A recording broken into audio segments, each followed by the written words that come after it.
Go ahead. I'll make a motion to approve the minutes and the agenda. I will second. Thank you. It's been moved and seconded. All in favor say aye. Aye. Our 2026 regular meeting schedule are the first and third Tuesdays of every month at 5:30 p.m. and our next meeting will be February 3rd, 2026. We'll now open it up to public comment from the community. So if anybody in the room would like to make public comment on anything that is pertinent and pertains to the council or the mayor, this would be your time. We ask that you state your name and place of residence and keep your comments to 3 minutes or less. And we will open the microphone to the public. And Josh will be our first one. Yeah. I won.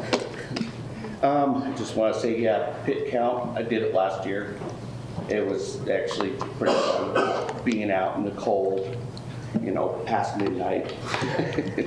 No, it's actually, it helps. It actually makes it so that you get to see what a lot of people experience. I've been homeless in the middle of January, and so I know what it's like. And just being able to see it is an experience also. So, Eye-opening. what's that? Eye-opening is what I would call it. It's an eye-opening experience. Yeah, it is. It is very eye-opening.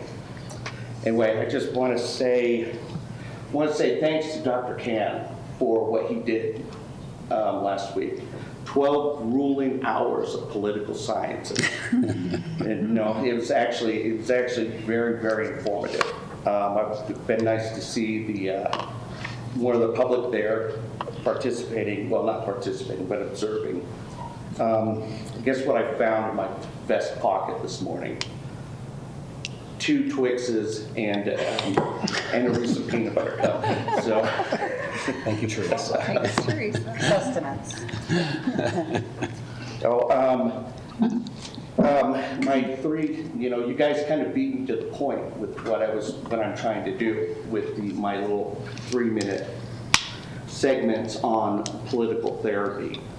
That was, you know, that meeting. So I've got to comprise a lot more data, another 12 hours of data into this before I can get started with it. But yeah, I'm compiling that to help with this administration and this representative body. Still more to come, so just letting you know. All right, thank you. Thank you, Josh.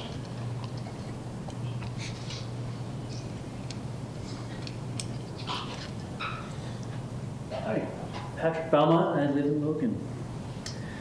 I'd like to just start by asking for a moment of silence for the atrocities that are happening in Iran right now. It's really devastating to see.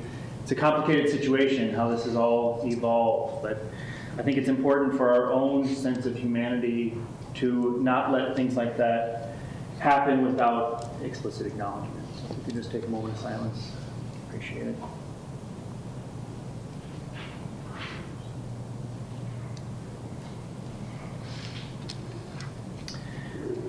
Thank you. I also appreciated the public meeting you guys hosted. I think there was a lot of good discussion there. I was able to sit in on a good part of the SWOT analysis that you guys did. And a lot of good things came out there. You know, you guys were showing that you're willing to revisit some things, that you're thinking deeply about a lot of these issues that are facing us. I appreciate the pressure that's on your shoulders, the challenges that we face. I wanted to just make a couple of notes, though. I think now is a really important time to be thinking about the assumptions that we're making about how things proceed from here. Not just at the city level. I mean, we're not an island. At the state level, at the national level, at the global level, all these things affect things that we do here. And so I guess I just ask you to take some time and reflect yourself on what assumptions you might be making. Maybe be explicit about those. Write some of those down. You know, I think if you're assuming things are going to proceed just kind of how they have been over the last couple of decades, I don't think it's a good set of assumptions to be starting with. And I'm happy to talk through at least my perspective on that. And if you don't think any of it's predictable at all, that's probably also not a great set of assumptions to be starting from. So I just ask you to reflect on that a bit. What assumptions are we starting with here with this new city council, and what is the implications for us moving forward? And then the other thing would be to please keep reaching out to a broader group of people. There are a lot of great people working for this city, and a lot of great ideas that came up in that. We've got a lot of other great minds in here as well. I want to especially call out Tyson Godfrey. He's brilliant. He's done a tremendous amount of work. He's volunteered a lot of time for this city. But he is just one person as well. Right? You guys were talking quite a bit about geothermal. Logan Mitchell would be the person probably to talk with about that from Utah Clean Energy. He's probably got the best pulse on what's going on in near-term geothermal in the state. There would be others who would have more perspective on some of the other climate and energy risks that we face. And so acknowledging and appreciating everything that Tyson does, I just encourage you to keep broadening the conversation. So thank you. Thank you, Patrick. Thank you. Thank you.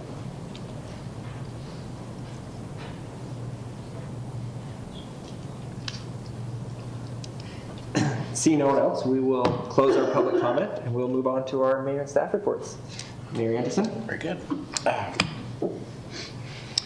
Unfortunately, Mike Desimone has decided to retire after 15 years at Logan City.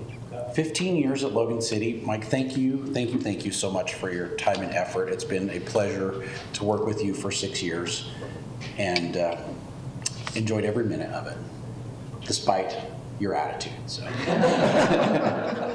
Which is always very laid back, so thank you.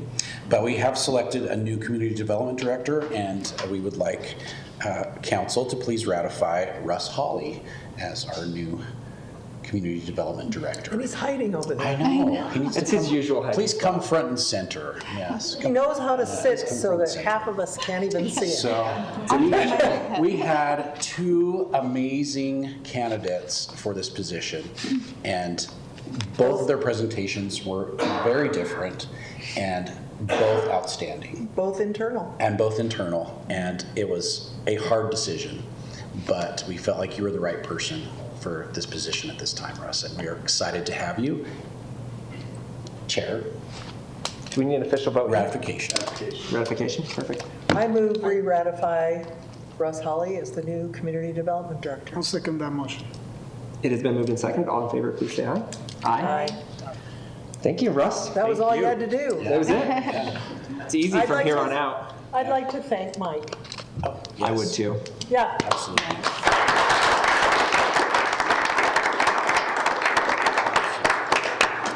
he has put up with me for 15 years. For a long time, yes.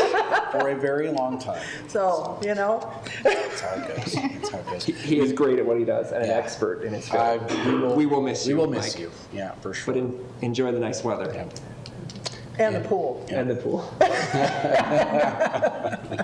And I don't envy the drive to Arizona because I've experienced it recently, so, yeah, do not envy your drive. He's going to live within a mile of where my son lived. It's not fair. It's not fair. So we do have a reappointment and a new appointment to the Planning Commission, though. So Sarah Dutre has agreed to serve again on the Planning Commission. So we need Thank to goodness. reappoint her, yes. Sarah, are you here tonight? No. I don't see Sarah. But we are going to appoint Craig Maughan to the Planning Commission. Craig, please stand up. Yeah, please stand up. Thank you for coming. Yeah, thank you for coming. So also, Chair Johnson, we need an approval. Do we need an approval? A ratification, yes, of our appointments. Thank you. I am open to a motion. I have a motion to approve Sarah Dutre and Craig Craig Maughan as planning commission. I'll second that motion. We have a motion and a second. All in favor, please say aye. Aye. Aye. They are approved, Mayor. Wonderful. Thank you. Welcome, Craig. Good luck, you have Thank you lots to so learn. much. And thanks for being here tonight, Craig. We will try and get you some information and onboarding and get you ready for Planning Commission. It's a considerable investment of time and energy, so excited to have you on board. And you have to Give him put a up with draft us, yeah. general plan. Yeah, we'll give you the draft general plan to like fall asleep at, you know, with it. Oh, stop. It's a dynamic document. It is a that's very gonna- dynamic That's going to document. guide us for the next 40 years. It's enthralling. 20 at years. night. Yes, it's enthralling. Amazing. So, all right. Next, we have a staff appointment. Tyler, you are up. Good evening, council. Good evening, Tyler. So this is just a formality now. In 2017, but prior to the construction of the wastewater treatment plant, Logan City entered into an interlocal agreement with the 6 other cities we serve. And each city has a representative on that board or committee to set the rates for the wastewater treatment. The mayor of Logan has served in that role previously. Mayor Dane was approved by the previous council to serve in that role, and now we're asking you to approve Mark Anderson in that same role. Any questions for Tyler? I move we approve Mark in that role. I'll second that motion. We have a motion and a second. All in favor, please say aye. Aye. Have fun, Mark. All right, thank you for your vote of confidence. Okay. All right, that's it. Thank you, Mayor. We'll move now to council business, and we'll let Jeannie update us on the planning commission. Planning Commission last meeting looked at 2 projects, one called Copperwood Townhouses. It is an expansion of an interblock development that has already begun to occur, but can now expand because we changed some of the the infill regulations. So that was approved, and Little Lambs is building a new facility to better handle their clientele. That will be at 472 West 800, or 472 North 800 West. And they will meet again on Thursday. Does Craig start on Thursday? The next one? The next one. The next one. Yeah, probably not till February 1st. Yeah. You can come listen. Yeah, good plan. Exciting for Little Lambs, though. Yeah. Well, It looks like going a to be beautiful very, new building. it's going to be very nice because they will not have to have people line up in their cars. Yeah. They'll have a much more efficient disbursement system. I So, participated in that process, and it is a little tricky. Yeah. Yeah. And so they're very hopeful, they're very happy about being able to do it, so. Thank you, Jeannie. We'll move now to council announcements. And as I said last time, this is the time if you've been to a meeting or have something coming up or anything from one of your boards, if you have a moment you'd like it to bring it to the council and the public, this is your time. Well, tomorrow, actually, we have Local Officials Day at the Capitol, and Melissa and I will be joining the Youth Council attending that, and we thank for the city for the support, because it does cost money to register the students to attend, and so I think the kids are very excited to be there. We will be fortunate enough, if everything goes as planned, to meet with our legislators, Chris Wilson and Jason Thompson. So we're excited about that. How many youth council members are you taking down? There are 12 registered. Good. We're crossing our Hopefully 12 fingers show up that tomorrow. 12 show up on time Is tomorrow it like morning. 5:30 a.m.? 5:30. Are they officially excused from school, is the question? Yeah. Okay, all right. That was a good reason to show up. Yeah, So- 5:30. Yeah, well, Last year, everybody that was registered showed up Good. on time. How many did you I take think last year? they're- Do you remember? Last year, there were 6 people. I think they're very excited this year. Yes. Good. They seem to be, you've done an amazing job of engaging them, and I think that you will find you'll have 12. We're hoping for the 12 to come, so. you're planning on taking a lot of photos too, so you can We'll take share some. those for the Yeah. mayor's newsletter? That would be sensational, sure. please, yeah. In fact, Representative Thompson will use a personal privilege, is what he calls it, to introduce the group to the floor where he's going to be talking about. Very cool. Oh, cool. Very cool. Representative Floor. That's awesome. Wonderful. Love it. Anything else that anyone else would like to bring up before we move on? Wonderful. Well, we look forward to that. I'm excited to see the photos. And maybe one of these years, you'll take me with you. I won't look at Melissa while I say that. Did I take your spot? No, that's okay. That's okay. Maybe one year. Sorry. He's the one, he made I up know. the spots. I know.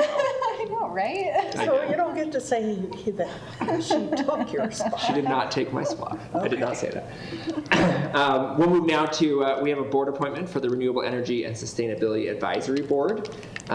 This person has, I believe, attended a couple meetings and they've been attended a meeting and they have been approved by the board. If Amber Spackman Jones, are you here tonight? Amber, wonderful. So Amber's here tonight. This is a council advisory board, so they are appointed and approved by the council. So if anyone has any questions for Amber, or if we'd like to open it up for a motion, I will turn it over to the council. I'd be happy to make a motion for Amber Spackman Jones to join the RESAP board. I can second that. We have a motion and a second. All in favor, please say aye. Aye. It has been approved. So Amber, thank you. And we look forward to having you on our renewable energy board. Congratulations. Thank you. Thank you. Our last council business is we have a general plan workshop on February 3rd, 2026 from 3 to 5 p.m. And that is in the City Hall conference room, which is the room just west of here. And that is a public meeting. So the public is invited to attend that meeting as well. And we will move now to our action items. And we'll give Amy the microphone and let her run us through ordinance 26-01, the first ordinance of the year. Thank you, Chair Johnson. It can be Mike. That's really fine. Mr. Chair Johnson. First, Monsieur Chair. Monsieur Mike. the very first action item of the year. 26-01. How exciting. I know. And it's a bookstore. Oh, how could it be any better? All right, so I have ordinance 2601, which is the future bookstore. We talked about it a couple weeks ago. So it is located at 404 Park Avenue, west of Bear River Head Start Daycare, the Aquatic Center, Cache Valley Fairgrounds. This parcel is 0.052 acres on a triangle-shaped lot, and the driveway accesses Park Avenue. A little bit of history, it was originally built as a schoolhouse and then converted into a church, and then in the 50s it was turned into a single-family component. I don't know if you've ever seen the house, but it has some pretty interesting features got some on the character. outside. Yeah, it has some character, that'd be nice. It's currently in an NR6 zone, and they're asking for neighborhood center. And neighborhood center is like spot floating zone. We currently have 4 on the east side, which Hermsen, Island Market, Tandoori Oven, and a bank. And then 1 on the west, which is not far, which is that bagel shop. Far enough. Huh? Far enough. Yes. So you have to have at Just least far a quarter mile between them, and it is just over that. So. Neighborhood center is our lowest intensity commercial zone, is that correct? Yes. Yes. Yeah. Yes. Yes. Thank you, Russ. Community Well, I mean, you commercial. can have 9 units. It's lower than community Yeah. commercial. Yeah. Oh, intensity. Yes. I was thinking dwelling units. I was like, oh, okay. Yeah, Yes, sorry, commercial intensity, intensity. very low intensity. Yeah. Yes. So there it is. Here's all the other ones that I mentioned, and ours is down here in this little corner. Not ours, but the applicants. So they're typically pedestrian oriented, like we said, low intensity, quarter mile. If they were to demolish everything on the site and start new, they could have 9 dwelling units per acre, but no standalone residential projects allowed. They can have a detached single-family home permitted. Multifamily would be conditionally permitted. A maximum of 3,000 square feet commercial footprint. Any more than that, up to 5,000, requires a conditional use permit. No drive-through lanes or windows are permitted, parking at the side or the rear. And the max structure is 35 feet, which is the same for the residential zone. Let's see. So the applicant is asking for this rezone to neighborhood center, and they're proposing a bookstore and coffee shop. They'll apply, if they get this rezone, then they'll apply for that conditional use permit and possible design review permit, depending on what they're planning on changing. They want to take out the garage that's in front of the house and turn it into a patio, and then move the driveway. The driveway would be moved up north farther where they have the parking lot. So Planning Commission approved it unanimously. The main concern anyone had was increased traffic concern. Darren spoke on that, saying that the road has an adequate capacity for this use, and also the proponent would need to submit or be required to submit a traffic plan, a traffic study, impact study. And staff recommends approval. Because there were some sightline concerns with coming around the corner and the cross. The intersections of the those. intersection. Correct. So Any questions? Does I'm gonna look at Paul in the back there. Does the crosswalk that's just north of this, it does not have an RFB, does it? I don't think so. What's an RFB? The rapid flashing beacons, you push the button No, and it they does flash. not. The rectangular rapid flashing It definitely beacon, does not. RRFB, government acronyms. You mentioned that it has a maximum of 3,000 square feet. Yes. Is there a minimum? No. Not a minimum. And that's the footprint. So how many The square feet footprint. is this building, do we know? Like, the footprint's not 3,000 square feet. No, they're gonna do some remodeling, there's like a loft, but they're gonna take that out. And so they mentioned that it was not 3,000 square feet on the inside. Not quite.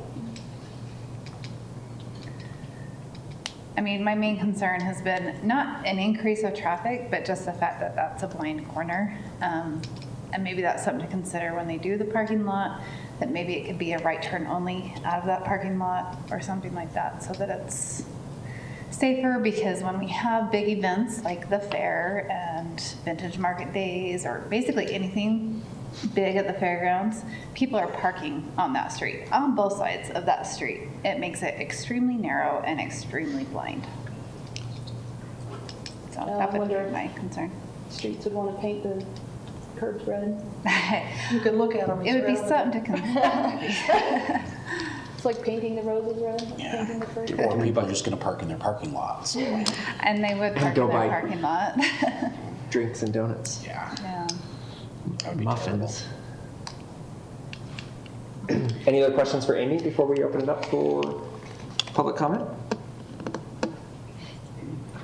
Okay, thank you, Amy. Well, this is a public hearing, so if you have any thoughts or comments on this, we will open the microphone.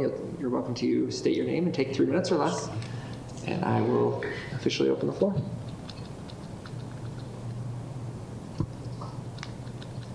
Seeing no one, we will bring it back to the council for further discussion or an action or a motion.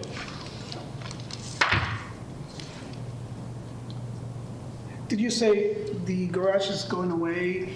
Yes, they have proposed that they were gonna take out the garage that's in front of the house and make it like a patio area. Do we know if there is any more plans for increasing the visibility from that corner towards where the parking area will be? Like, are the trees going to be removed, or? When I drove past, it looked like some of the trees had already been trimmed. No, that's just the Google Maps one, but it seemed like the trees had already been trimmed a little. I'm not sure. But to increase visibility to the place, I would assume that they would want it seen more than blocked. And they will take out that driveway that goes to the garage right now, correct? Correct. Yeah. Engineering parks, or not parks, but streets won't allow, Public Works won't allow 2 driveways, just one. Okay. Would it change the speed on that road at all? Right now, it's 30 miles per hour, and that's been another concern, because people on that curve, people that live on the west side of the Park Avenue, on that curve, they have boulders out there now, but they've had their mailbox taken out plenty of times. They've had people run into their boulders plenty of times. Would that be considered at all the speed, now that there's going to be a business on it? I'm not quite sure. Just curious. I would, because there's businesses up north and it hasn't changed That's the true. speed, then Yeah, so probably I not. think 30. I say it's at 30 miles per hour, correct? It is 30. That's just I mean, I just have concerns that way. I love the idea of a bookshop. I hope it stays a bookshop. It'd be awesome, but in the neighborhood, but yeah. Well, we do have to remember that it might not be a bookshop. Yeah, we do, and that's also been a concern from people that I have talked to, is what could it turn into being a neighborhood center? Amy, what side bookshop? What are the other? businesses are allowed in Yeah. neighborhood center that would be allowed without a conditional use permit? So, not that many. No, Let's see, permitted or conditionally? just permitted. Just permitted? Yeah. Food service, less than 3,000 square feet. General office and sales and service, less than square feet. Agriculture, community or urban. That's all that's outright You can grow a permitted. farm. But sales and service can really be pretty broad, right? As far as what they sell or what they. Yeah, Yeah, but limited to 3,000 square feet. Right. yeah. I mean, Limited it to can't be 3,000 square automotive feet. sales. Say that again? Can it be automotive sales or No. something like that? No, Because that's a it's whole too different small. category. And no, Yeah. It has, yeah, general sales and service, So you could have like a small office building there. or food services or offices. Yeah, food service offices, sales and service less than 3,000 square feet. and you said no drive-throughs allowed, right? Yeah, no walk-up windows, no drive-throughs. But there are other uses conditionally permitted, Correct.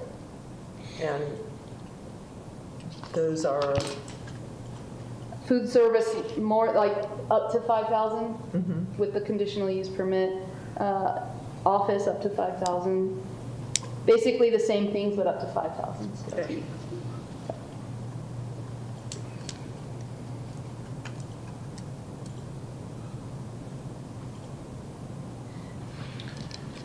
I move we approve ordinance 26-01. A second. It's been moved and seconded. All in favor, say aye. Aye. Any opposed? Ordinance 26-01 passes. Thank you, Amy. Russ, our second ordinance of the year. Mr. Chair, thank you. This is another neighborhood center request, and it's just barely a quarter of a mile away. Due east is the Fairgrounds North rezone project at 390 South, 400 West. If you're familiar with the fairgrounds, there's the north gate. It's directly across the street from the north gate. The applicant, Tony Johnson, successfully rezoned the parcel across the street and is nearing completion of, I think, what they're calling fairground or fairway bagels And donuts. and donuts.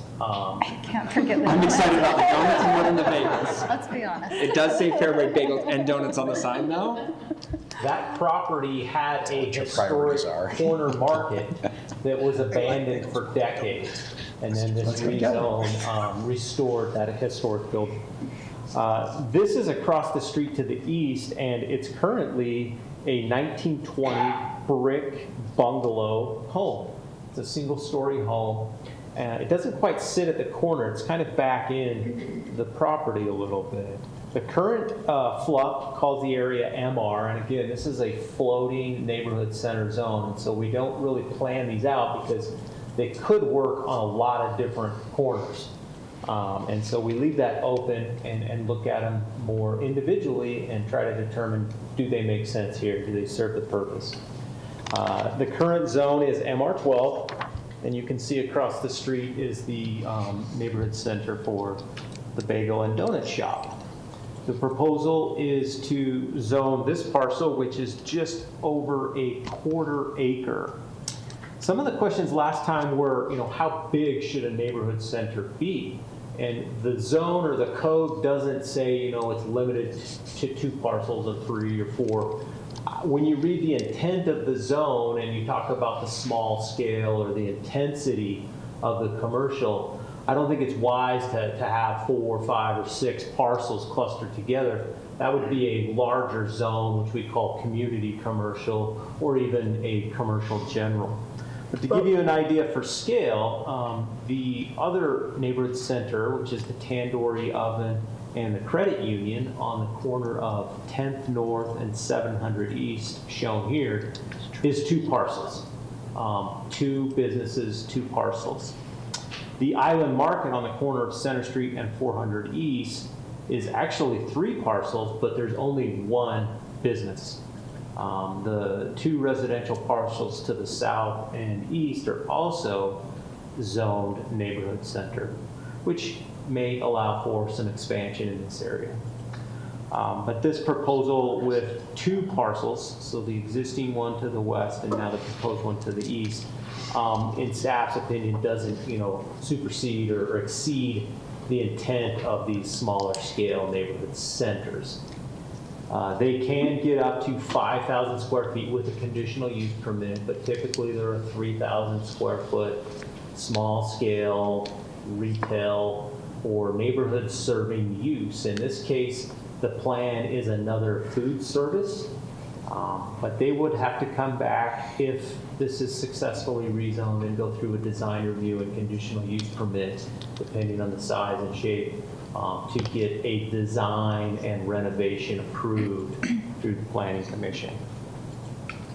So Tandoori Oven and the Credit Union are an anomaly. They were shoved into this zone. They existed long before the zone existed. Correct. And we sort of stuck them in there because that's sort of the way they fit. But my question becomes, how many streets do you cross with your one community commercial thing? I mean, does it become, do they need to be contiguous? Or can they be randomly placed? Like, do they have to, how do we define the quarter mile? How do we define how big they can be and how many parcels? Like, do they go all the way across from the fairgrounds, parcel by parcel? And it's still community commercial or neighborhood center? Neighborhood center. Without becoming community commercial? I don't understand that. My question, I know we use the Tandoori Oven and the Credit Union as, they can cross the street, but they are definitely an anomaly because they already existed when we created neighborhood commercial. That's a great question, and the answer is up to the council. If you feel like 4 properties that are closely clustered meet that intent, then you could technically rezone 4 properties. I think being adjacent or contiguous is wise. In this case, I would say these are adjacent. They are across the street, but they're adjacent. And again, walkability is important because if you think about these, they're intended to serve the surrounding neighborhoods. So folks can quickly walk here, get a service performed, or pick up a quick snack or whatever. They're not generally auto-oriented. I will agree the Tandoori Oven and the Credit Union were assigned the zone after the fact, and walking across 10th right there is not super neighborhood friendly. There is a marked crosswalk there. It's a T intersection, and T intersections are always a little tricky for drivers, but they technically should yield. Now, how many folks go to the Tandoori and the Oven and then straight across to the Credit Union? I don't know, They actually do because Tandoori says to park at the Credit Union if it's like at night and they don't have parking. Throwing under the bus in the public meeting. But anyway, I've seen that sign. I realize that it's not generic to this particular request, but it is generic to the concept.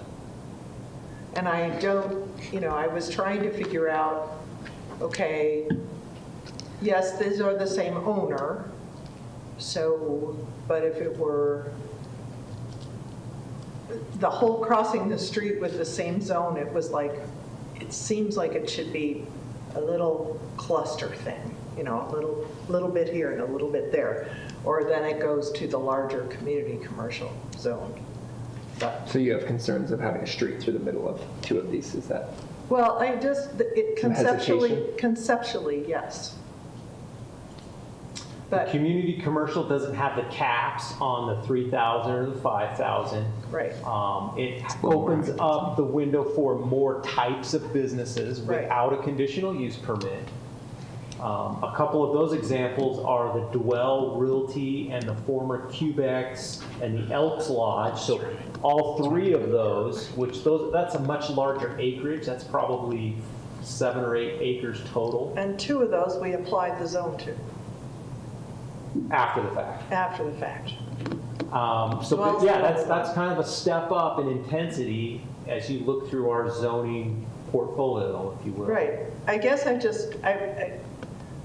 applying them after the fact should not define the parameters for moving forward, but I don't want to belabor the issue. I just think it's something we ought to consider as we move forward, because this seems to be something people are going, oh, well, I can do this right here, and oh, I can jump across the street and do it over here too, because it's still the same, not a quarter mile apart.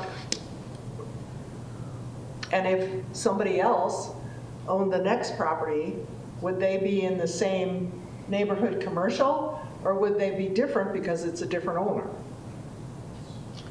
If they're on a different property, then they're zoned differently. Right, but they're contiguous or adjacent to the current neighborhood commercial. And if they made an application to rezone, we would look at it and judge it on its merits. Again, I think you can get too many, and I don't know if that's an exact number, but 2, 3, 4 is probably about as high as you want to go for these neighborhood centers, and then you start thinking about a higher intensity. But we've had to assign zones retroactively all the time. I know. Logan started out with 2 commercial zones. It was a C1 and a C2 in 1950. Now we have a half dozen commercial zones for all the different types of, Right. businesses we have, so.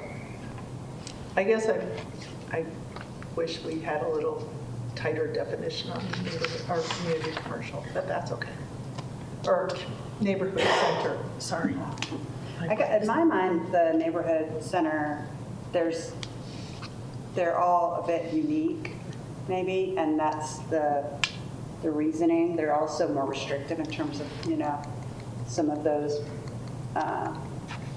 square footage, et cetera. So seeing them on a case by case, given how many we have currently, seems like an appropriate way to approach it. So If we're, the community commercial kind of being the next level up, opens up more sort of considerations Right. and challenges. More impact. So Impact. if we rezone those 2 parcels, does it fit that in total there can only be 3,000 square feet? I interpret it as 3,000 per store or per building. Because if they were owned by separate owners, then you wouldn't Yeah. enforce your neighbors. But what I'm saying is, we've said neighborhood center is 3,000 square feet without a conditional use permit for these 3 things. This is neighborhood center. But they're 2 separate, aren't they? The code says per parcel, 3,000 square feet per parcel. Per parcel? Per parcel. Okay, all right. Thank you, Chris.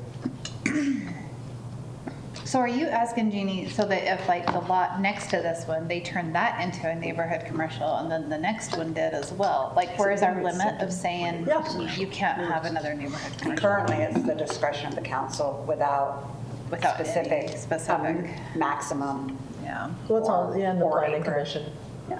so, Yeah. but, anyway, that's just sort of not pertinent to the question at hand, but pertinent to the larger question. Planning Commission recommended approval. We did not receive any written opposition, nor did we receive any verbal opposition at Planning Commission. Correct. think because it's bagels and donuts. If that was only bagels, I would not have No, approved no, it. not this one. I know, but what more are they going to offer as the owners, something else? It has to be round, maybe.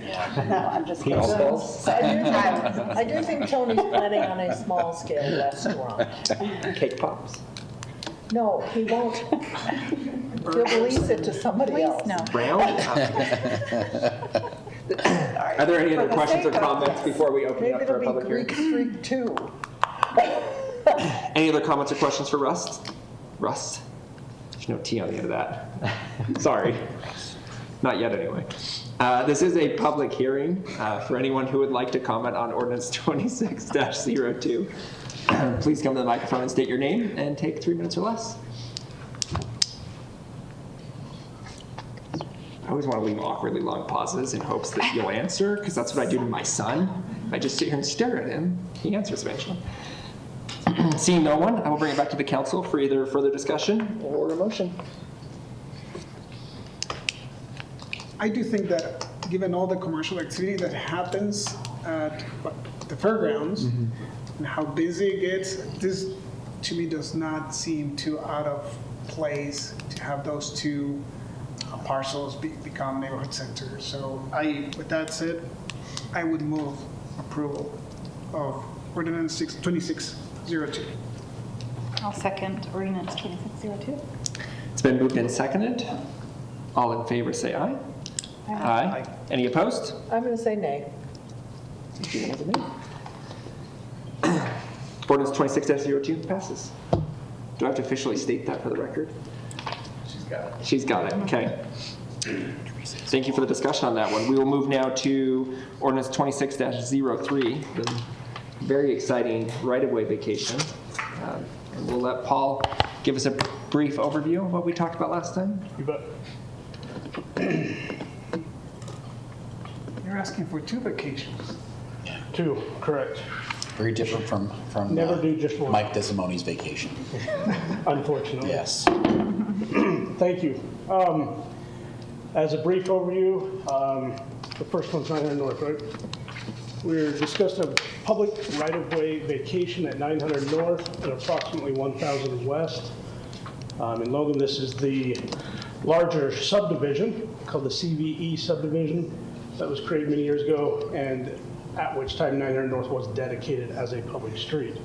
It has been petitioned that 900 North be vacated as a public right-of-way.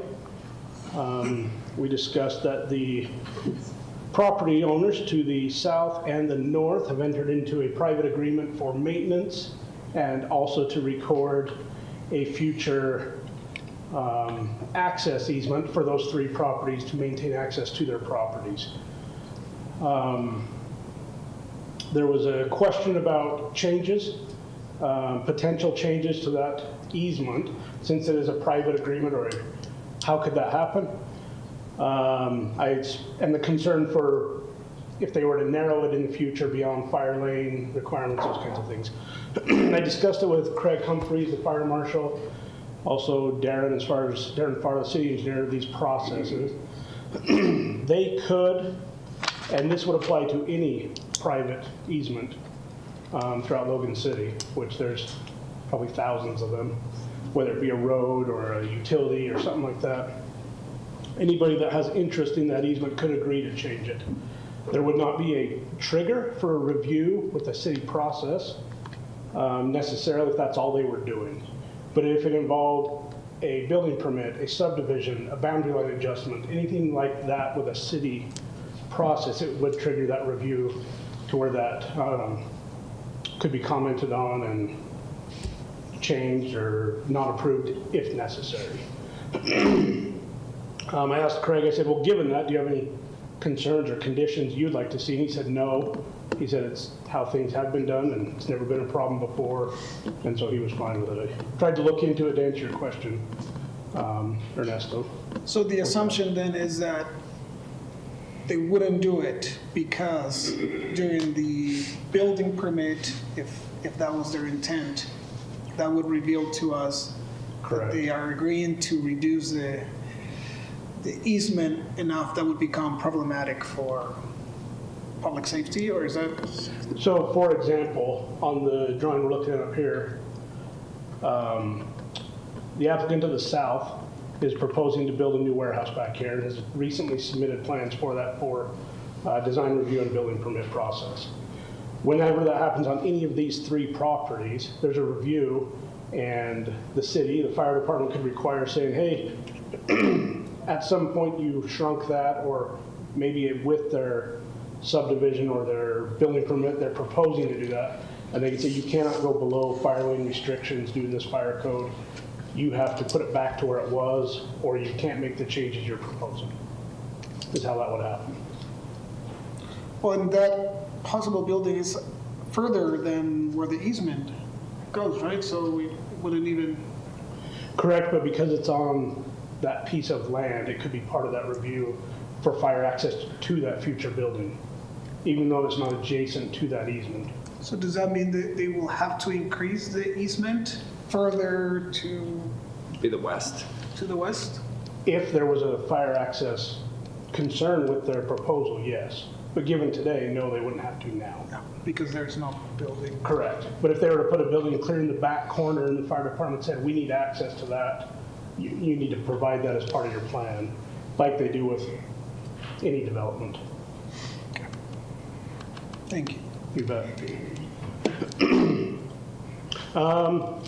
As an update, making sure that's my last slide, on this easement, I received 1 email from a representative of the property right here, owned by Gosner Foods, inquiring about the schedule and the process of this, when they could make public comment, those sort of things. We gave them that information. They said, great, thank you. And so that was that correspondence. And for the first time in doing these vacations, we always have a petition that is posted at City Hall for those that receive the notice to come, and it says, the following signatures represent those property owners who consent to the requested vacations. They support it or consent to it. And for the first time, I've had someone come in and sign it, and we've had 3 folks come and sign that petition. Wow. So we do these for a reason, apparently. Once every 20 years. Yeah. So there was support for that. Correct. The 3 represent the property to the south, the property across 10th West to the east, and I don't know who the 3rd one represents because it didn't have the business name on it, so I don't know exactly which one it was. We haven't received any other verbal or written comments or inquiries on this one. Are there any other questions? So as far as you know, the property to the north, they are in support, or they just haven't said anything? The property to the north did submit prior to coming, we did talk to the applicant and say, we'd like to at least go talk to these property owners. And they did, and they supplied a letter of support for it. But it wasn't part of the petition process, I guess. Just, I wanted that before I ever brought it to council. And just to clarify, the diagram that we have in our packet shows the easement extending all the way to the edge of that. This one? Like that. Yeah. So that is showing the right-of-way that will be vacated. That's the vacation. Okay. This is the easement that will be dedicated. So we're going from this to that, essentially. Correct. So it's being reduced already. Yes, the entire right-of-way, it's 2 separate Yeah, things. The entire right-of-way is being vacated. yeah. And then as part of that, they are dedicating a PUE and cross-access easement to that point. Okay. And just of note, the currently built or improved goes that far. It ends right there. And everything else is just, I don't know what to call it, native ground. That might be a stretch. Undeveloped. That might be a stretch. And we did notice that that one building Little stretch. does go into the right of way already, that's already built there, so. Correct. I did note, whether, I don't know if this applies or not, when this subdivision was done on the dedication plat for the subdivision, this building was noted as being, it would be in the public right-of-way. And there was a note saying that if this parcel were to ever, at the time that this road was ever built out the rest of the way, this property was required to remove the building out of the right-of-way. So I guess that requirement would go away because there wouldn't be a road built there. So it was noted, I guess, is the point. It wasn't an accident.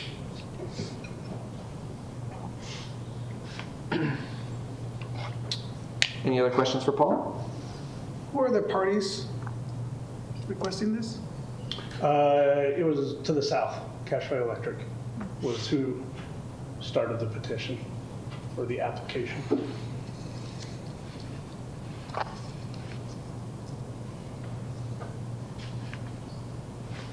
If there's no other questions, this is a public hearing, so we will open up for public comment.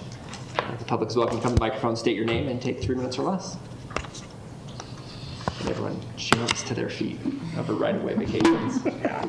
So exciting. Meeting. I'll narrate for the YouTube. There's a mad rush for the microphone. Seeing no one, I will close the public hearing and bring it back to the council for further discussion and/or an action. A motion. I move we approve ordinance 26-03. We have a motion. Any second or further discussion? I'll second. It's been seconded by Melissa. Any further discussion?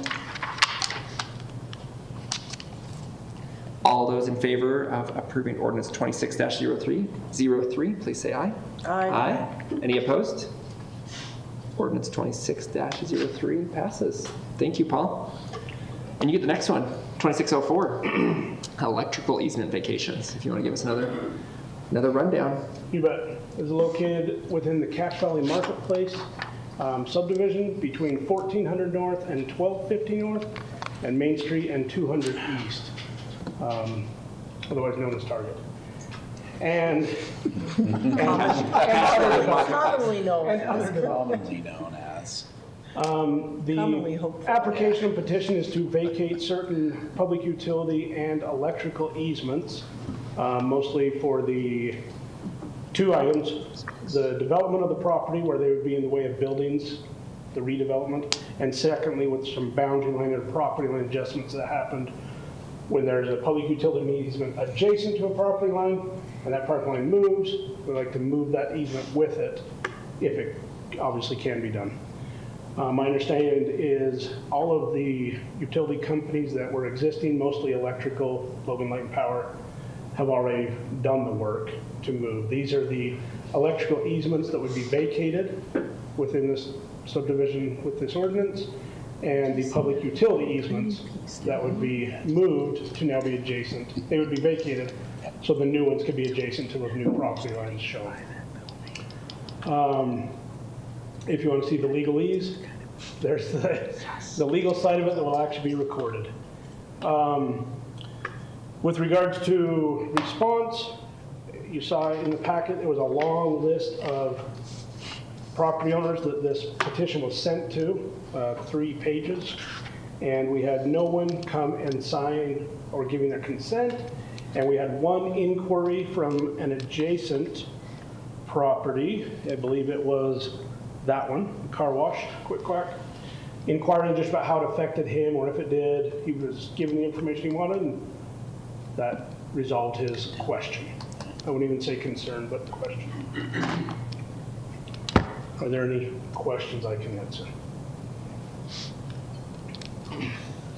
So in this case, all of the, if there was any electrical infrastructure there where the easements used to be, that has already been. My understanding is it's either already been done or is going to be done as the development continues, correct?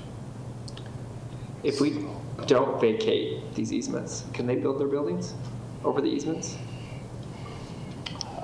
This is more my curiosity than, it's not like I'm trying They to. shouldn't be able to. Okay.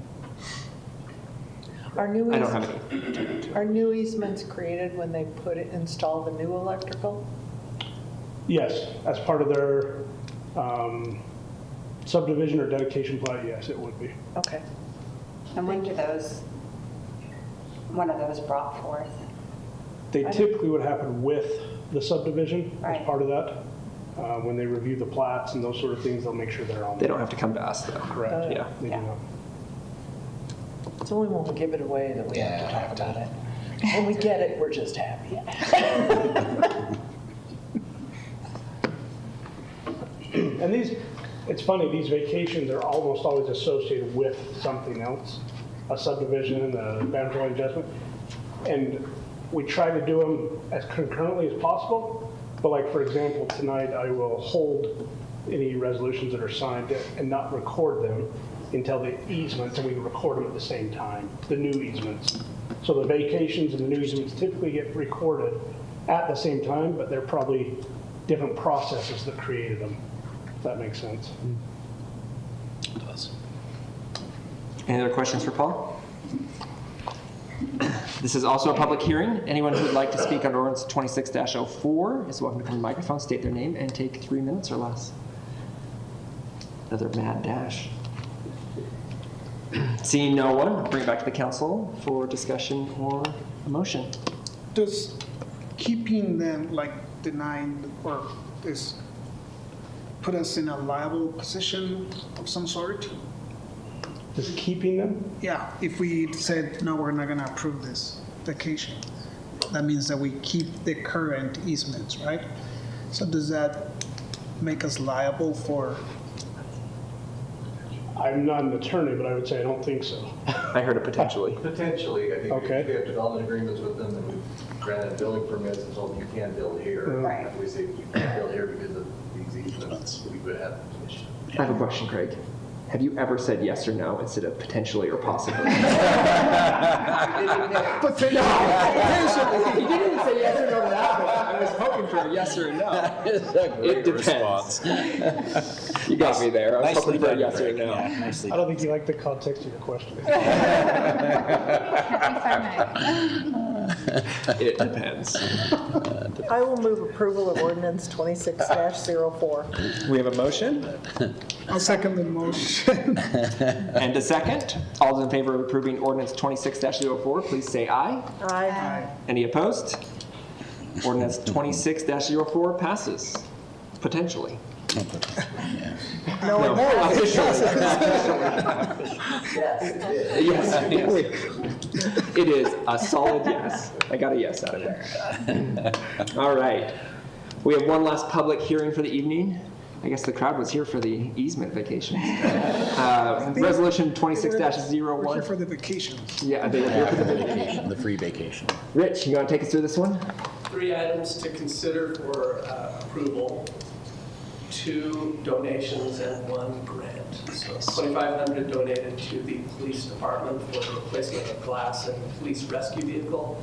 $2,500 donated to the fire department for a storage container at the training facility.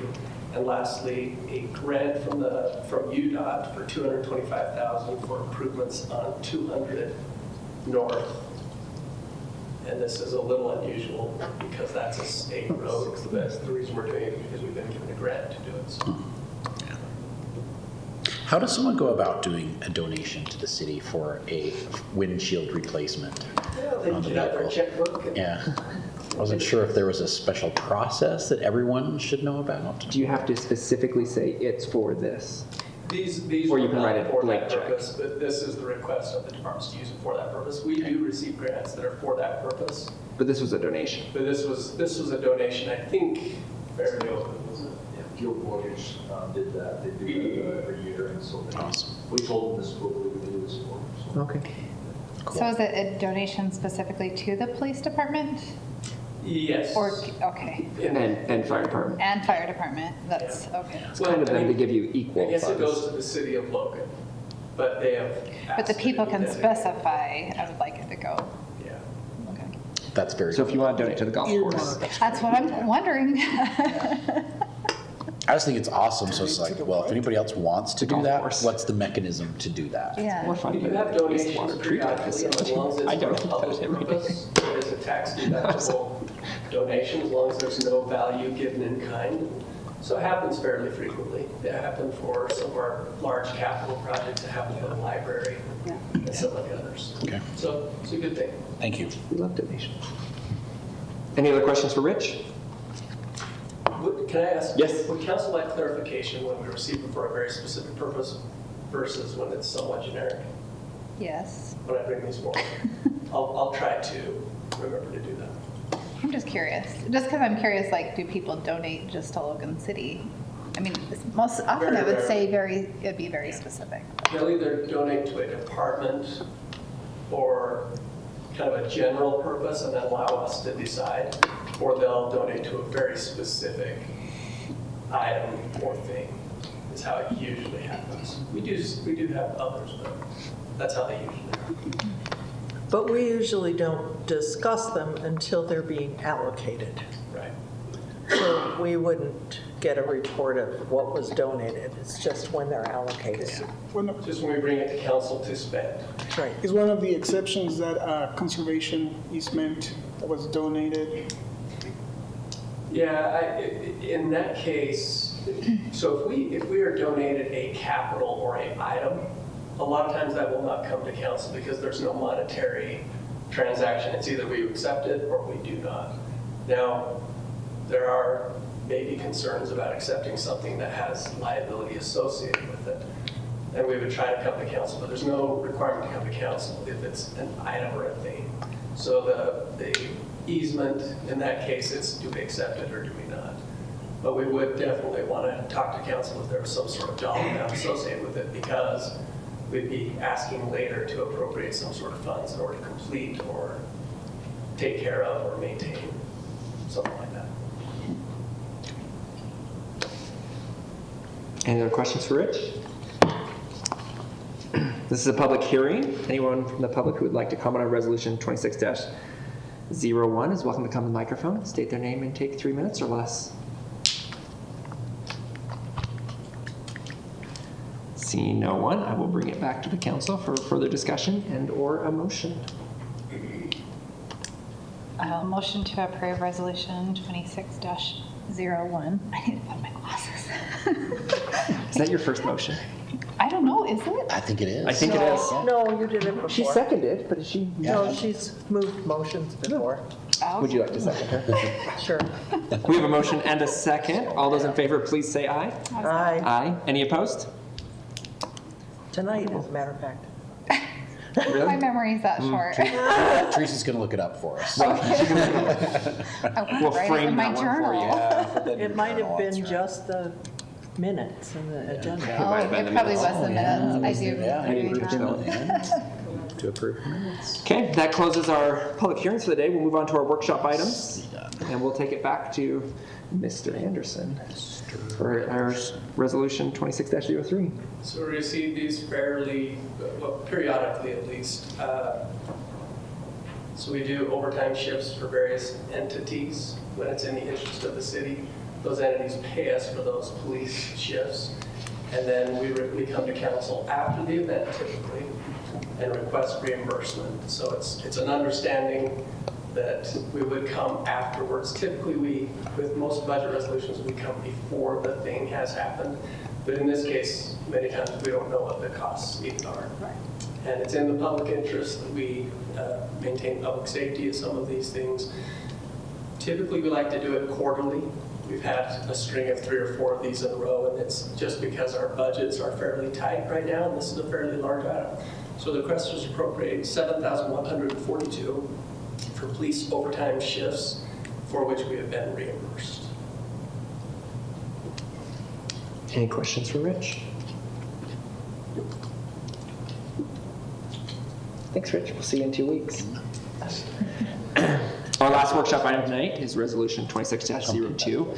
We have our wonderful Library Director, Michael, who will run us through a proposed resolution to approve new library fees. And this is the one that covers our non-resident fees. Non-resident fee, yes. Good evening. Thank you for waiting for the end. That was neither intentional nor anything else. And it's not 7:30, so. It's true. All right, so brief PowerPoint. So Back in, when I was hired, one of the first things I heard about was our non-resident fee and the general public reaction when we tell them that it's $163 a year. And when I asked why, every single person I ever talked to, from board members to city council to mayor to anyone, is that it was based on the average residential property tax paid by Logan residents. However, that is not accurate. I started doing some research with some help from some of my staff.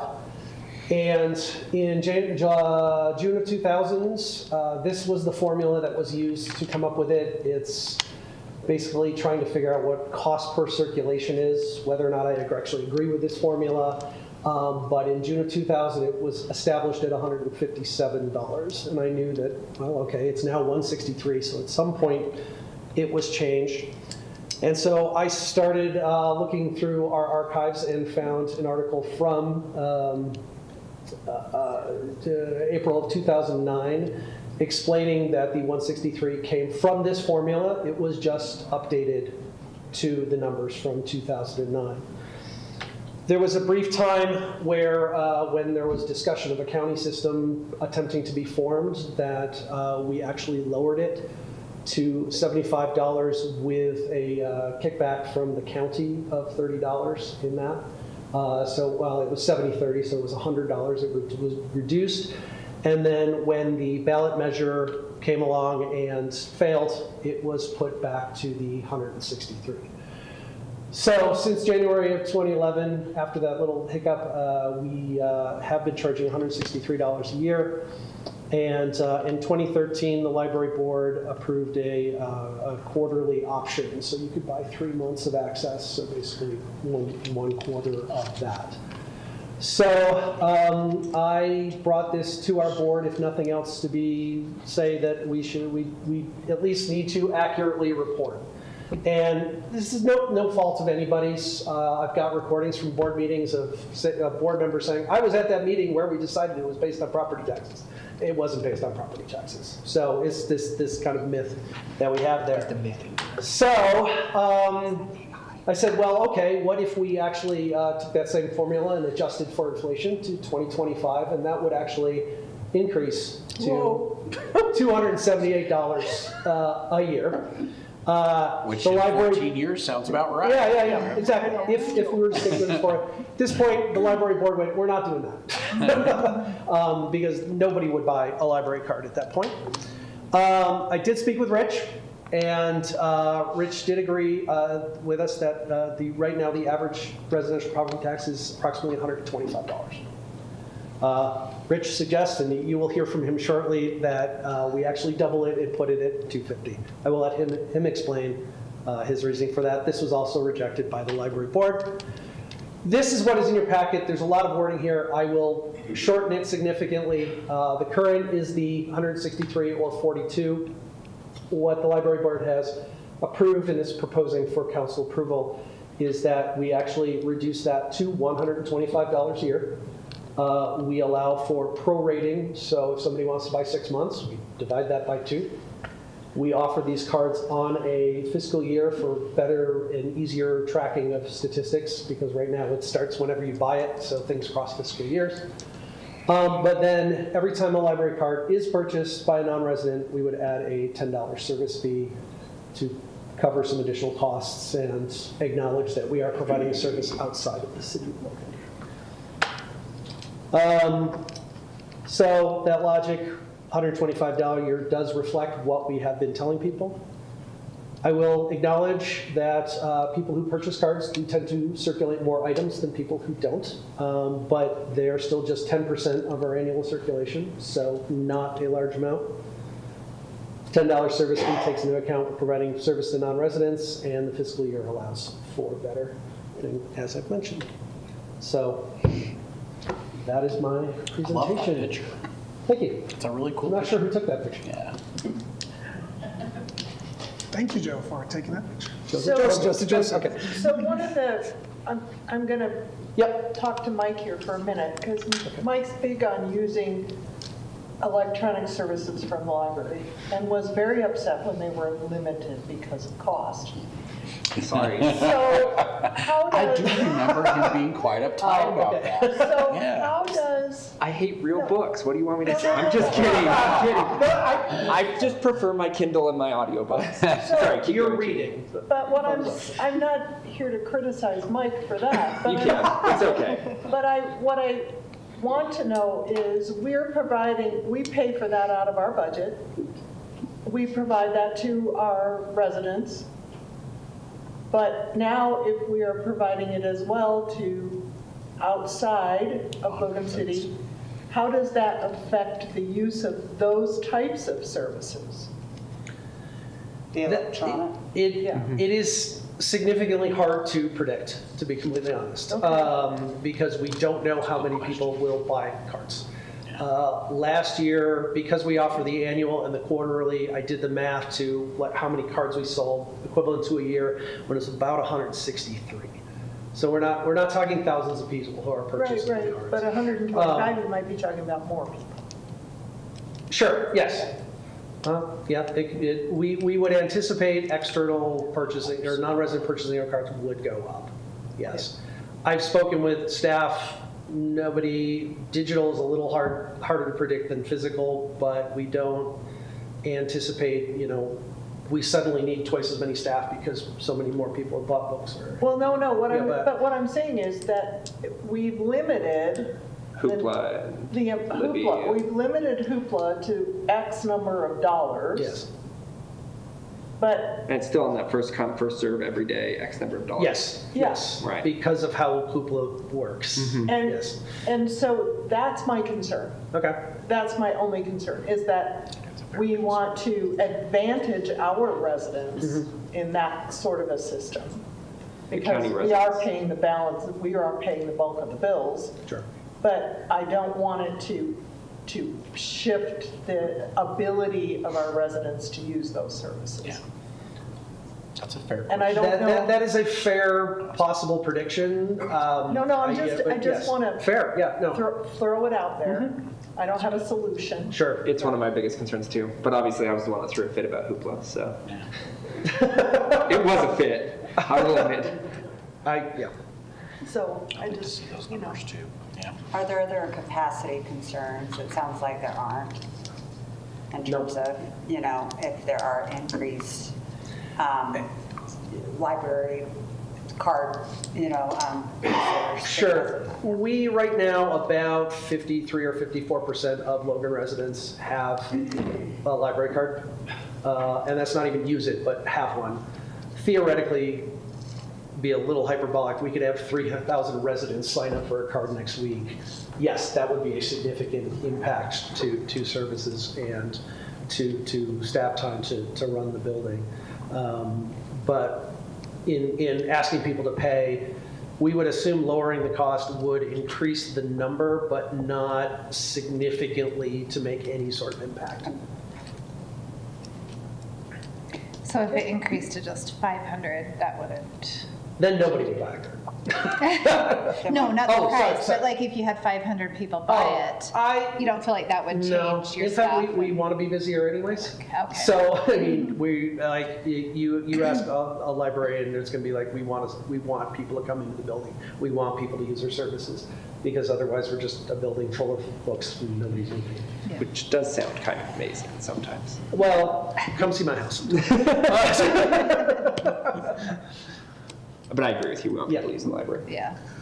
So I know this had a lot of discussion at the library Multiple board. months, yes. And I understand that when there was an initiative on the ballot to see if there was a county, it was a narrowly, vote for the no.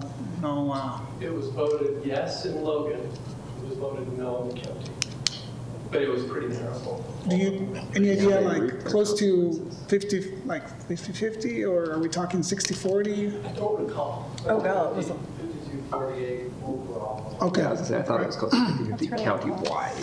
So, countywide. we have our finance director kind of advocating that we increase the fee, your own math says that it should go up based on budgets. Based on the formula that was picked in. Yeah, exactly. Based on Which that. I don't necessarily agree with as a metric. Yeah. So, So if this were to gain broad support in the council, how do we advocate for this to our Logan population or our constituents? How do we say, hey, we're wanting to lower this fee in the hope that more people who need or want the service will, but how do they see this? that is a very good question. I would argue that Logan has this jewel of a new library, and we want people to use it and those who need access to it to get kind of basically what you said. I mean, I'm sure there will be people who are like, it's ours, it's for us, and we support it, but there are many different ways that libraries provide services to non-residents, whether we do have other ways to get cards, say if you work for the city or whatnot, that where we don't charge any because you are participating in this community. And I would like to get an increase of people participating in this community. Currently, anyone can use the library. They just Yes, can't the only thing they take can't- stuff out. Correct, yeah, they can't take stuff out of the use the building and they digital. don't have the Yeah. digital access. This is the only thing really, this is the only extra thing that they're getting for this amount. They can come to our programs, they can come in and read a book in the building, they can do anything. But they get use our access to take it makerspace. home or the digital access. Yeah, it's the digital access and the ability to take a physical item out of the building. So all I'll say is Mike's going to tell you if he gets cut off anymore from Hoopla. There's going to be trouble. You know, You and I would love to have a conversation about Hoopla so over I time. actually, This is- yeah. so I actually quit using Hoopla and went to Audible a few months ago. And in November, my accountant wife, she's listening. She said, I'm back to Hoopla. She but said no more. I have 3 more Audible credits. You ran out of and then stock I'm credits. out. So she called it audible. So I have a couple, probably 4 weeks left before I'm out of an audiobook. Well, my wife Then I'm back uses to Hoopla. Audible. So then I'll be who knows what. My wife uses Audible. I think she's listening, so she balances you out. It's so expensive though. Yes? How much is it?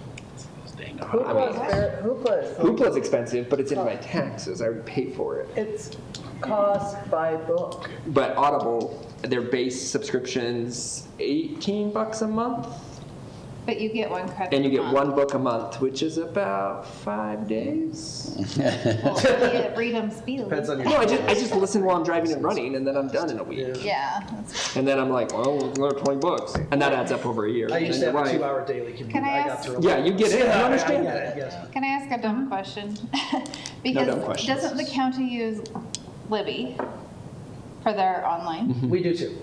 We do. too. We Yeah, do. we have Libby and Hoopla. So what We have makes two someone buy a pass with us just because they can check out books from our library? A bigger Because they collection. already have Libby with the county library. More often than not, it's the physical items that we have. We have a much Okay. larger physical collection. And having Libby on 2 cards does give you access. Yes, And and there's a You don't know. state, there's a state level discussion, since especially Overdrive is mostly funded by actual Yeah. state money, about what we call double dipping. And that is a national problem. So Yeah. like that's, I mean, more often than not, in my experience in talking to people who have bought cards and talking to staff, it's because they want the physical collection. You're like, well, you name other town, you have that library. It's like, yes, but it's this big. I want to come to the Logan Library. So. Well, and I think we have an incredible children's collection. Yes, we do. That is heavily used, and we have wonderful children's programs, and I think they attract people from all over the county. The programs are outstanding. 100% due to the staff. Yeah, exactly. North Logan's Library, do you know what their non-resident fee is? $100. It's Or 125. It's They just upped 125. It's 125. I was told by the director they changed it to 110. They I lowered got it the a little ordinance bit, from their so- council this week and it said 125. Okay, all right. So That's comparable. They said, yeah, it's but comparable. it's the, yeah. Okay. Um, They're also currently closed. they are. I spoke for quite a while on the phone this week with the chair of the Cache County Library Board, which I'll pull up Melissa here and throw somebody under the bus. I don't do it that often. No, you're okay. I'm doing it right now, so it's fine. Who I've known him for quite some time. He called me up this week and said, hey, we're probably closing. I don't know how much you know about this. And we talked about that. They got a 6-month reprieve. Basically. Yeah, and we talked about their usage and what their outlook was like. And he lives in Providence and what Providence might do with the building. And it's all hypothetical at this point, right? 6 months out. And I brought up our fees, and he was not aware that we were considering changing them. And his biggest concern immediately was Libby, in that that's their biggest usage. And he immediately said to me, I don't know what impact that will have on your library. He said, but I have concerns with that. And I need to talk with him more. I hope to sit down with him the next week or so. But I know that because they see a lot of digital use because of the geographic use of it. Sure. And also they have a very small collection, right? And so I do know there's concerns coming from that side. I've talked to slightly more than 10, I don't think I've hit 15, of friends of mine that live in North Logan, Nibley, and Providence who I know have Logan library cards. And I said, hey, if we dropped it to 125, would that change anything? And me being me, I said, if we raised it to 250, would that change anything? And every single one of them said that it's a bargain at 160 and they don't see it as a problem at 160. Well, the people who had paid it. And I understand that I'm talking to, and I also understand I'm talking to 10 people out of 100 and whatever thousand, and they're already paying for it. But also every single one of them said if you raised it, they would make me buy a burger next time we went out, but they would be fine with it, that they feel like it's providing value with where it's at. And I understand that I'm talking to people who currently pay for it. With regards to the money that comes in, as we understand it right now, it goes to the reserve fund for the library. The board would be completely okay with dedicating a portion or all of it or something to collection development, to Overdrive, to Hoopla, to whatever. So we could offset any potential raise. All of the money that comes in from cards, from non-resident cards, all just goes into reserves. What revenue account is it? Is it 369 or is it 35? Oh boy, I do not here we have go. account numbers memorized at this point. No, I'm sorry. But it doesn't get magically added to our collection budget, is my understanding. I'm not 100% sure. We just have, it's not, we just set the budget. Most of those fees are negligible anyway. Right, yeah. Like the fee accounts. And so I'm not 100% on it, but it's not something we balance nor do anything with the budget. Right. Well, and you and I talked about this, which I know you know that I'm vaguely opposed to this, not strongly. No, I'm not going to go nuclear on it. Not what? Not militantly. No, that's a good term. Fair. Potentially, possibly opposed. But sorry if I can finish my thought. I know you and I talked about this briefly. We're looking at 200 cards a year averaged over the last 3 years. Yeah.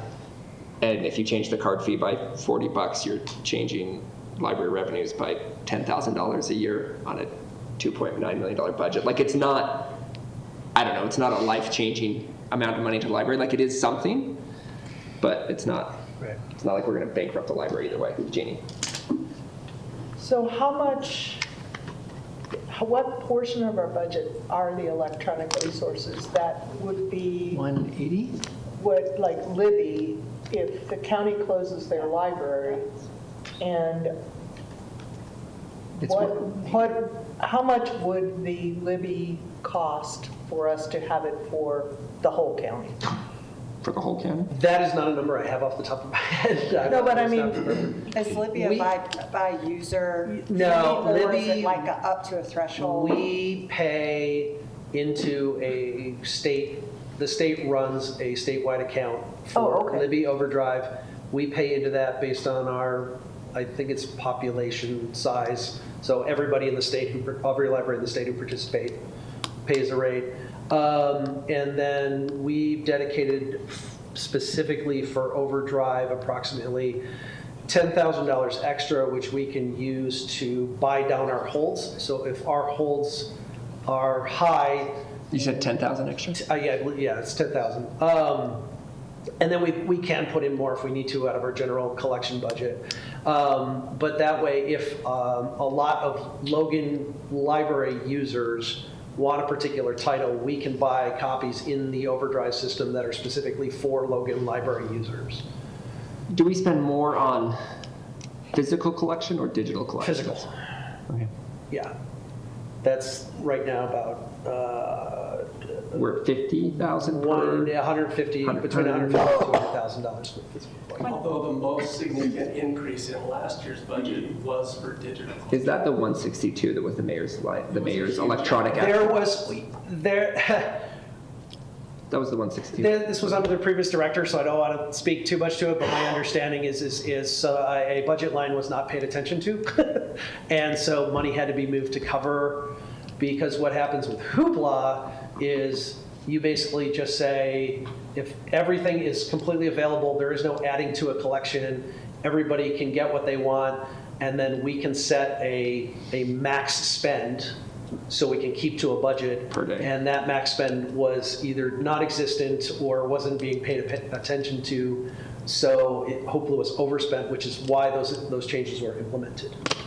And we will be reevaluating them this year once we see our usage and have another full year's worth of stats under these new, and see what the budgetary impact would be if we were to change those numbers. Okay. But that's what that 162 Yeah, that's last what that year was. Yes. Okay. That will So that's not typical for- No, absolutely Okay. not. That will not happen again. And reverse Let's the hope Libby. not. But that's what people want to spend on Hoopla. Oh, yeah, if we don't exactly, let them. right. If we didn't cap it, they would blow the unlimited. physical out of the water. Yep. So do you already say how much it would be if we stayed to the current caps for Hoopla, for example? I mean, it stays the same as what it I don't know is. the Hoopla number off the top of my head. But if you don't increase the cap, the price is the same. People, Right, exactly. Each person just has less access as the group gets bigger. But the potential largest, I think you said largest usage for those non-residents are the digital resources in particular. That's what I got from their board chair. Oh, you said, oh, So I guess. Well, they're saying Providence is, the Cache County, is more the digital. Cache County Library. But they also have a much smaller physical collection than we do. Right. So they kind of have to be more digital on that, yes. And in terms of Libby Overdrive, you said the pay-in to that on the state level is based on population. Is that, is Yes, that correct? I So do am we- fairly confident So that we base that based on the population of Logan. Logan residents, so Yes. it's not based on non-resident Correct. users, so that impact is not. Well, at the moment, there's about 162 non-resident users. But if we had 1,000, our pay-in would stay what residents are, Yes, not what yes, residents, that's plus correct. library Yes. Still costs. stay yes. as a resident, and I get the idea is like of the whole usage, only a portion general. Right. So you're, okay, yeah. Is there, And half of our city uses a library card, give or take, or has one. Has one, yes. was I mistaken with Rich? Was there anything else you were going to add to this? I'm going to subtract from the discussion, but. Okay. yes. I feel like we still have to part, so, yeah. Okay. So I'll say this now, and then I'll refrain from comment during the action item. You can vote any way you'd like. Obviously, this is a council action, and council is welcome to adopt a fee wherever they feel it is appropriate. However, I do want to make sure we're all very aware of the difference between something that is supported by a tax versus something that is supported by a fee, because I think there's a big difference. So a tax, what you do to figure out what the tax should be, is you figure out the total cost of providing that service to a certain constituency, in this case, the Logan taxpayers. And then you figure out the rate that will give you that amount of revenue. Now, during that calculation, Per taxpayer. per taxpayer, knowing full well that not all of them are going to participate. In fact, since it's a government service, we think everybody should participate because everybody benefits to a certain level, even though only maybe some decide to participate, and some decide to participate a lot. And that's just fine. That's how you do it with a tax. With a user fee, it's different. with a user fee, you try to divine the full cost, typically, the full cost of providing that service to that user. So if a business calculates a fee and it's $300 user fee, but they decide, we don't want to charge $300 because not enough people are going to come, we're going to charge $200. At some point down the line, they'll go bankrupt because they're not supported by taxes. So I think it's super important that we maintain or we remember that it's because we have this tax base that we're able to determine the fee. However, you know, Ronald Jenkins many years ago was the one that kind of came up with that way of calculating it. What he did is he tried to figure out the cost per circulation, applied that to a household as best he could, and that's how he came up with that figure. When you update that figure, he came up with 278. I've always approached it a little differently. So for Ronald, when he'd ask me, I'd give him the property tax calculation and trying to turn that property tax into a user fee by taking into account the participation. And we'd get fairly close, and so we'd say, yeah, there's some validity to how we're calculating this. Well, in this case, the updated user fee using the circulation is 278. The way I would calculate, or the way I would convert a tax into the full cost of providing that service would be to take that 125 that is the average charge to Logan taxpayers. They have no choice in the matter, they have to pay that. Then I would divide that by the participation rate, which is somewhere between 55%-ish, 56, I think you said something like that. Yeah. And 35%-ish, depending on how you consider inactive cards. I just split the baby in half and said half of them are going to participate. So you need a new phrase. So using a participation rate of 44%, divide that into 125, you get $280. That's the estimated full cost of providing that service to each user. So the concern that I have with this, very shortly we're going to start the budget process. We're going to start figuring out how do we get by this next year? How do we provide general fund services to all of our residents? And then separately, we're going to have a discussion and have a proposal of how do we provide library services to our residents and taxpayers. And at some point, we're going to have to raise those property tax rates. And how do we, as a city, look our taxpayers in the face and say it's okay to raise their taxes to provide this service when we're unwilling or unable to charge the full cost of providing that service to non-residents. For me, that's a really, really big deal. For me, that bites at the equity principle that we talked about and included in our tentative mission statement. To me, that's very inequitable, and I have a very, very hard time with it as a finance guy. Furthermore, I think there should be a benefit to living in Logan.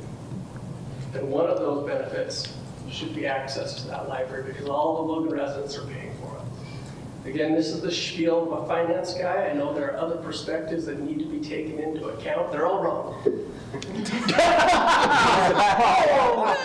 Possibly wrong. You I can't be thought you that said we were, none of us were right, we're all right. I know there are other perspectives, you have to take those into account, but this is a difficult issue for me, and I think, how do we possibly raise taxes on our residents if we're not willing to pay, to make the others pay the full cost of providing that service? Don't we have a tentative truth in taxation for August with a tentative library raise? Tentatively. August 11th? Yeah, but it's tentative for 3% on the. It's inevitable at some point we'll have to raise. But we raised the library levy. it last year, 2 years ago. Last year. The last Last 2 year. years we've raised the library levy, last 3 years maybe. No, I think Just last two. Two. Last 2 years. Once was just the library, and then last year was across the board. That's right. Yeah. So last 2 years we've raised the library levy. I anticipate it's going to be necessary in the general fund and very likely in the library as well. It's just a hard thing. just one thing in response, I'll kind of assume what the board would say at this point. I mean, the 125 is based on the number we have now. I would not anticipate the board having a problem with adjusting that if the tax rate goes up, adjusting the fee to match. I would hope not. Yeah, no, I mean, it wasn't discussed, but I mean, some of them are here and they're But shaking their it's- head yes, so. But according to Rich's argument, it's still on a downward train to. I don't have an alternative number. I've talked to other libraries about how they do it. Some of them, they just divide population by the collection budget because it's impact on the collection. There's no, so, you know, Rich has his formula of how much it costs to provide this service. I could find other libraries that would agree with that. I could find other libraries that are like, no, we use a completely different formula. So, you know, here's now word of a non-finance guy, a librarian. You know, I get his point. I don't agree with it, but I don't have a exact better number. This is what I say to my wife all the time. Use finance people. I say, I get your spreadsheet. I don't agree with it. So I empathize. Yeah. We can disagree about what we think the fee should be. I don't think we can disagree on what the full user cost is. Because, I mean, and this is the operational cost only. This is not the capital cost. We spent $18 million on that library as a city. $3 million of that came from the general fund of Logan City, not from the restricted reserves of the library. We can disagree on what we think it should be. We can't disagree on what the total cost is. We can disagree on how you. And there's soft benefits to letting more people into our library that benefit Logan and our community in general, in large. What's that? There are soft benefits that are not, They go to that I think library and go out to are, we can look at the hard numbers and say, yes, this is where we are, but there are benefits to saying, we want all to come to our library. They benefit in many ways to them and us. Absolutely. But what's the? Is it fair to give it, I mean, I agree, we want all to come to our library, but is it fair to give everybody the same cost? I mean, it seems like you go to Brigham City Pool, they charge more for non-residents. Why can't we charge just a little bit more for non-residents? So you have 125 for taxpayers. 300? No. Well, that was the I just think service. like, why not 150? Why not? Well, I mean, Yeah. Well, again, just remember the full user cost is, I think, 270-ish. it's not even debatable. It's somewhere around 280, give or take just 10, quite a bit. 15 bucks. That's where we're really at for the full user cost. There is no question. My whole thing is just, I feel like our goal is to protect our taxpayers, right? And so that's where I have a hard time just charging the same amount that our taxpayers pay. I think for me. We don't pay. Well, We do in our pay in taxes. your You pay your We property we tax. We do pay in our $270 technically. I thought it was No, 125 125 is an in our average. taxes. 125 in Give or our take. taxes. We pay 125? on average, the average home. And that's what I'm saying is that, In the Which means you property pay taxes. more than some people and some people pay less. and I think the board's intention with the I'm service sorry, I fee missed was to that kind of part. add that $10 on top of it, just to make it a little more. And each time you buy a that's just card, only it's- time they buy a card, so that's. Well, what I know, but want. some people will buy a short-term card and then buy another short-term card later in the year, so they would pay that fee twice. And you would pay the $10 on renewal. Yes, yeah. and Oh, each you So would year- on it's an extra renewal? $10 a year every time they buy one. Exactly. So an extra $2,000 a year into the budget. They're which charging is- an extra $10 right now. No. Or that- that's what and you're proposing, That's what we're is there? proposing. And for that's- next fiscal year. Rich, To- did you say that 125 is the amount that a household pays to support the library? But not all households That's use it. every household. But then in order to figure out the cost of providing that to everybody, the cost of providing that to a user, you have to. Because not everybody has a Okay. library card or Yeah. uses it. To the number of User users fee. based on. Yeah. And I think for me, like, since this is workshop and no action, correct, tonight, is to see that, I hear it and I think I understand it, but I think for me, it'll be helpful for me to see it, you know, just what you just articulated, you know, and to make sure I am understanding it correctly, which I think I do. Because really the cost per user to Logan residents, the cost is $280. Plus capital. What they pay is 125. The reason they pay 125 is because everybody has to pay it. It's like a gym. Even though I don't go there. Oh, He I goes see there. what you mean, okay. You're converting it. He's trying to cover the cost Yeah. of providing service, but from the people who pay the tax but don't use it. use the service. And to me, this really comes down to, truthfully, because every time I've thought about this, is are we running on the hard numbers here? Because the hard numbers say don't lower it, possibly raise it. Probably. Sure. Or are we running on the principle of we like libraries or the principle of we're protecting our residents? The numbers say don't lower it. And so it's really a principle of libraries are good, give them to everyone, which is true, or protect our residents and do the best by them, which is true. Yes. And so that's why I've struggled bring with this this. to you. And that's why I've struggled with this, though, because the numbers say one thing, but we can do whatever we want here, and it's really two competing People good make bad principles. decisions all the time. Meeting adjourned. Within the We all need to go current get donuts after this. human resources of the library. Yes. Have any, and if you don't have an answer right now, you could bring it in 2 weeks. A handle of how much more demand of the actual services that they provide could the current makeup of the human resources of the library take? The only services that would theoretically increase under an increased non-resident participation would be the digital services, which has basically approaching zero staff input or staff time into it. And then it's purely, it might be a little busier at the desk and we might have to shelve more books. That being said, though, increased circulation of physical materials at the library actually gives us more shelf space to buy more and fit more new materials into it. Because you technically, if every single book came back today, we wouldn't have the shelf space for it. We plan to have books checked in. That's interesting. So is the 125 per person or per family? It is still a family, so the 163 is a family, so that means in a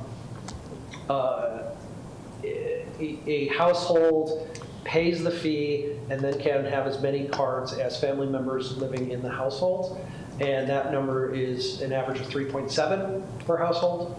But when I say we've had 163 purchased cards, that's $163 worth of, or 163 fees that have been paid. You would actually, number of cards would actually be approximately 3.7 times that. But not all of those cards are then actually used. So mom buys the card, gets one for husband and 3 kids. That doesn't mean all 5 of those cards are necessarily used with any regular. And this would be the same way, it'd be $125, you can get as many cards as Yes, we investigated trying to convert it to a individual card. It had a significantly lower number than 125, and that went nowhere. We decided to stick with the family card. And I have had one phone call from a non-resident who said that's discriminatory because she doesn't have a family, she lives by herself. And so she should have 163. Which is the same for the person who lives alone No, I know, yes. in Logan and pays their property Yeah, tax. no, I know. It was funny that I Like got that Rich, who random lives phone call alone. one day. So- Sad, no family, Lonely rich, yeah. counting his spreadsheets. Yeah. Spreadsheets, my friends. Yeah. I'm In some sorry. cases, even these numbers are kind of, because of how our systems work, I can get to approximate numbers, but I Right. can't get hard and fast 100% accurate. Sure. Other questions for Michael or Rich or Craig? And he will give you a vague answer. Craig doesn't want any part of it. You've been labeled, Greg. You've been labeled then. I'm happy to, So does this turn into a public hearing? it will be a public hearing and an action item in 2 weeks. So we'll take public comment, probably from our library board members who are sitting here and others. And then you get a vote on it. Any other questions, comments, thoughts, concerns, arguments? Please. And from I think I know the answer, because I was, I think, there for At least one of them. at least one of the meetings. Was this recommendation, what was the split or the unanimous, was it unanimous or? Unanimous from the board and you abstained. Yeah. If Will you, you be, honestly, if you need more data on this, please let me know, and I will instruct staff to assist with that. and for the new council members, feel free to schedule a time Yep. with Michael or Rich or Craig, and they will all talk with you. You have a library board meeting next week. Monday, yep. Are you planning on discussing this at all, do you think, in your library? I mean, we'll report back to the people who weren't here, Okay. but they voted on it. I was just curious. Yeah, they've already voted. I was just curious. They voted on it Okay. and needs your approval. Okay. Anything else? Okay. Thank you, Michael. We'll see you in 2 weeks. All right, yep. Very last time out on the agenda, I'm sure. Well, no, you'll be one of the first. You'll be Yeah, the there you go. All right. So thank you for staying and for putting up with us, and thank you to our wonderful library board members who hung out. And you guys are all welcome to reach out and Give support. talk to us as well. Please do, please reach Please do, out. yeah. And thank you for all the work you guys put into the library board. It's very appreciated. Yes, thank you. Any other considerations before we close from any of our council members or our mayor? Okay, Donuts. with that, we will adjourn our meeting. 7:18. Ha!